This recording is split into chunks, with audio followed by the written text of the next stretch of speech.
Today is March 4th, 2019, and this is episode 62 of PlaneSavers. Good morning, everybody. It's only minus 21 degrees Celsius, which is about minus 8 degrees Fahrenheit here in Yellowknife, but the wind is bad. We got almost a minus 40 degree wind chill right now. So the nice temperatures and nice suns is hampered by this chilly wind. Holy smokes. Anyway, well, I wanted to say thank you for a great week last week, and hopefully we could do a lot better this week and provide you guys some very entertaining content on our way to saving another DC-3. So, but one thing I want to show you guys while we go inside is, let's go to the past. I want to show you, Stella got me a gift yesterday, or made me a gift yesterday. I want to show you guys that right now. Check this out. So we're back in time. When is today? Today is Saturday, March 2nd. Stella's got a knife. I wanted to go back in time to show you guys. I know this is Monday morning, but right now it's actually Saturday. So I want to, Stella made me a cake. Check this out. There we go. Look, CF DTD and fully registration. Is this Play-Doh? It's what's it called? Marzipan or something? I can't say the word. So Stella, what's going on with the cake? It's a candy bomber. It's bombing candy onto Berlin. That's Berlin right here? I'm not sure about that. Is this Munich? But this is, the white stuff is the air. Yeah. The sky. And the green stuff is the... This is Munich? Did she just say this is Munich? Yeah. Okay, reread the Berlin airlift. Try it.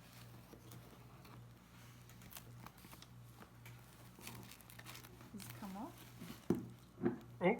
Oh, look, it's green. Okay, folks, here we try it out.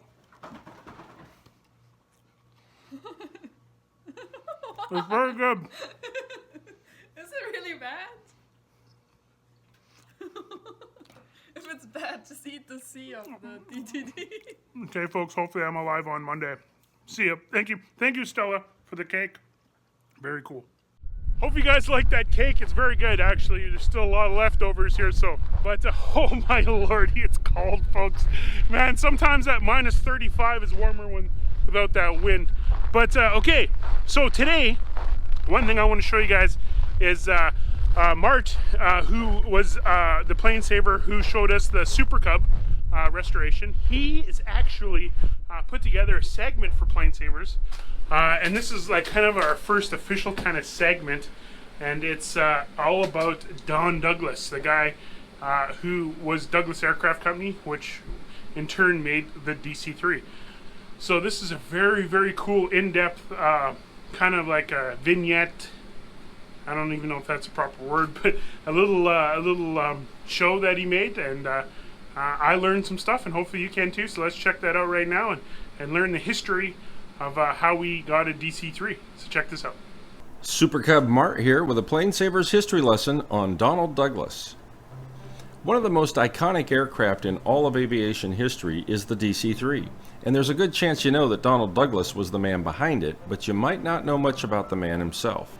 Before we take a detailed look at the work of his life, though, this is a good time to understand there were actually two Donald Douglases.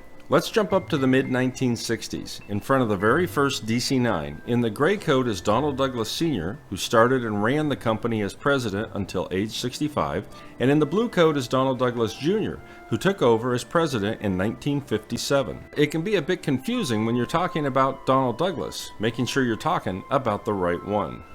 Sr. was born in Brooklyn, New York in 1892, 11 years before the Wright brothers' first flight. Think of that, 1892, when most everyone got around in some sort of horse-drawn vehicle, and putting an engine in these carriages was still mostly an experimental idea. But things were progressing quickly, and the Wright brothers made their first flight before long in 1903. And it would be the Wright brothers that would have a huge impact on a young Donald Douglas. When he was 16 years old, in 1908, he convinced his mother to take him to Fort Myer near Washington, D.C. to watch the Wrights demonstrate one of their aircraft for the military. This is an actual photograph from that event, the day aeronautics was burned deep into the heart of Donald Douglas. At 17, he entered the U.S. Naval Academy, but left at 20 before graduating to pursue his deep interest in aviation. He attended MIT and plowed through the 4 years of the newly offered aeronautical engineering program in just 2 years, graduating in 1914. He was so well wired for aeronautics that MIT hired him right away as an assistant professor. Soon after, he moved to California to be the chief engineer for the Glenn L. Martin Company. He got married out there and then moved to Cleveland, Ohio when Martin moved his company east. He was the designer of the Martin MB-1, the first purpose-built bomber produced by the United States. With a 71-foot wingspan and over 10,000-pound gross weight, that's a lot of airplane for 1918. But in 1920, at the age of 28, Donald, along with his wife and 2 sons, moved back to California with the hope of starting his own company. He worked odd jobs until a deal was worked out with a wealthy sportsman, David Davis, and together they formed the Davis-Douglas Company and set about producing an airplane that could fly non-stop from coast to coast. The large single-engine biplane was named the Cloudster, and while the non-stop flight didn't succeed, it was a good airplane, even able to carry a useful load in excess of its own weight, believed to be the first airplane ever to do that. However, Davis quickly lost interest, and Donald soon moved forward on his own with just the Douglas Company. A string of successful military aircraft helped get the Douglas Aircraft Company well established. The DT torpedo bomber for the Navy in 1921, then the Douglas World Cruiser in 1924 for the Army Air Service. 5 of these were built, and they succeeded in getting 2 of the 4 expedition aircraft all the way around the world, 27,000 miles of flying, over 371 hours of flight time, and all of this in just over 6 months. This gave Douglas bragging rights to first around the world and established the company as a world leader in aircraft design. And then came the C-1 in 1925, the first aircraft in the new military sea or cargo class, seen here in 1929 in early air-to-air refueling tests with a Fokker trimotor. It's interesting that the Fokker trimotor would help set the stage for the Douglas entry into the commercial aircraft world. When the wood wing failed on a TWA Fokker passenger flight in 1931, killing all on board, including famed Notre Dame football coach Knute Rockne, it was clear that the use of wood in airliners was reaching its end. Looking to the future, TWA put out a request to designers for an all-metal trimotor. Several companies were already well into all-metal aircraft design, and Boeing introduced the 247 in 1933, the most advanced aircraft for the airliners to date. But the first 60 orders for the airplane were all going to United Airlines, which left the other airlines wanting. A few years earlier, Jack Northrop had been incorporating several new technologies into his all-metal 6-passenger Alpha. He had worked for Donald Douglas in the 20s, and then in 1932, Douglas backed Northrop in starting the Northrop Corporation. Their ongoing work relationship meant that much of the cutting-edge work that Northrop had done with his Alpha and Gamma aircraft would eventually work their way into the all-new design Donald Douglas pitched to TWA. TWA had wanted a 3-engine all-metal airplane to be able to compete with the 247s, but the design Donald Douglas offered up had only 2 engines. But it was such an advanced design that it actually had superior performance. TWA selected the Douglas design, and work on the 12-passenger DC-1 began.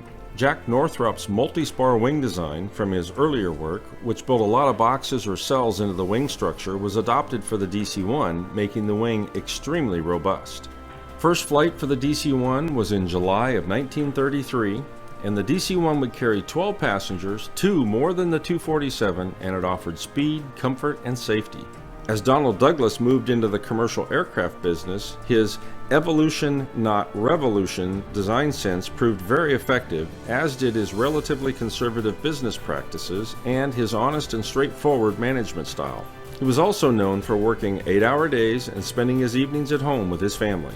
Only one DC-1 was produced, but TWA was pleased and placed an order for the follow-up DC-2 that had room for 14 passengers and various improvements. Donald Douglas had a hit with the DC-2, and many airlines put it into service.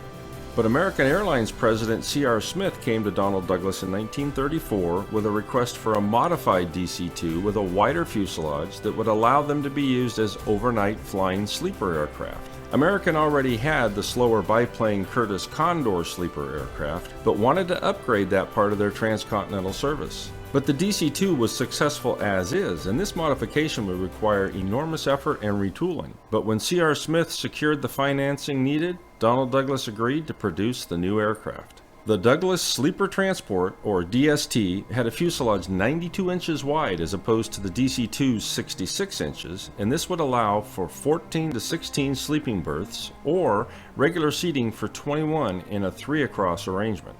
This version with passenger seats was designated the DC-3.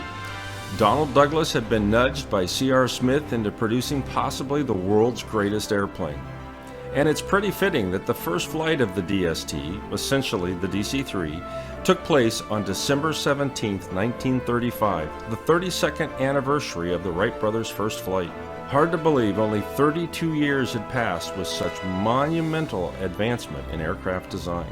The sleeper aspect never really proved to be all that important, but the ability to carry 21 or more passengers made the DC-3 a profitable airplane for the airlines. Donald Douglas had already achieved many firsts in aviation, and now his DC-3 was on the threshold of becoming one of the world's greatest airplanes.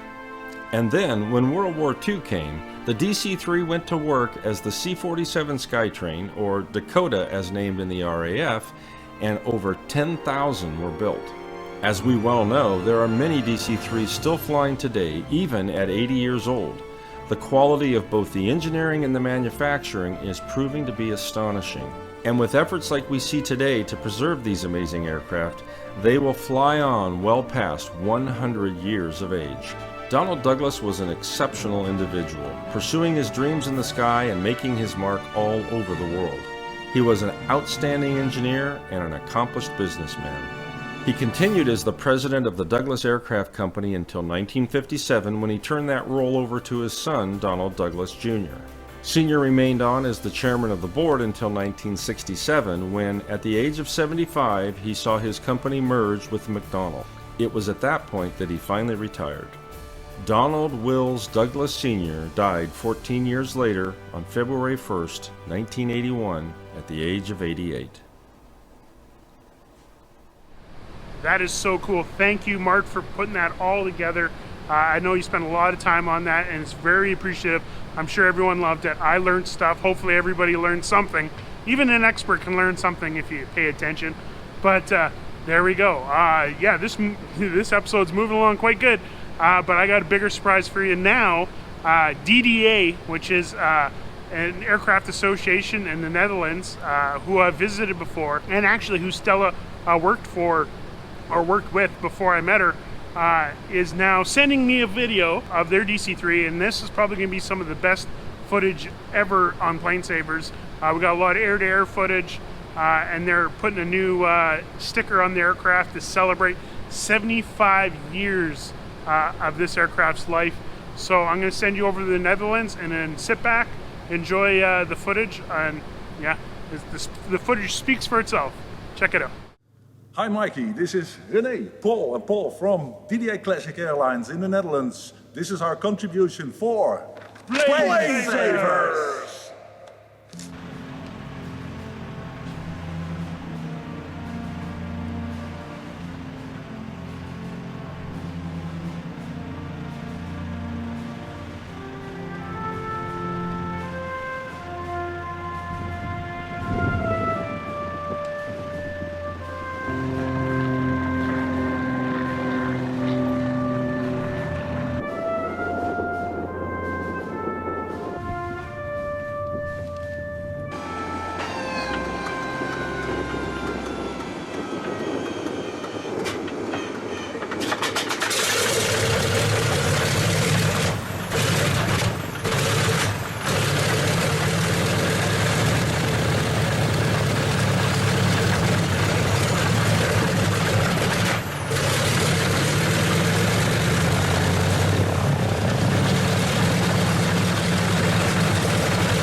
natuurlijk een nagel, dus dat moeten we goed doen.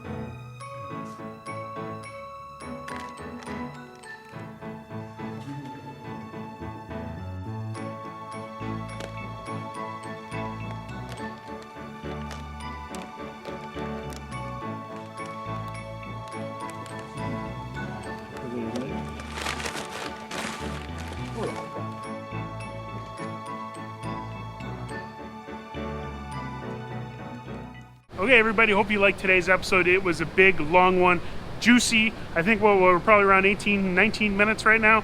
So I hope you guys liked everything. Tomorrow, let's learn some more about some stuff. And thank you for joining me and us for this journey of restoring this DC-3. And we're going to get to it. The time is ticking. And days like this are days that are going to be very, very rare. A relaxing day is going to be, you know, it's going to be something that we would really wish for, because we're going to be diving deep into this airplane, our D-Day airplane. And yeah, so thank you again for joining us. We'll see you very, very soon. And if you've got this far in the video, you're a true plane saver. So I'd like to thank you personally on that one. And we're going to see you again in the next one. Cheers.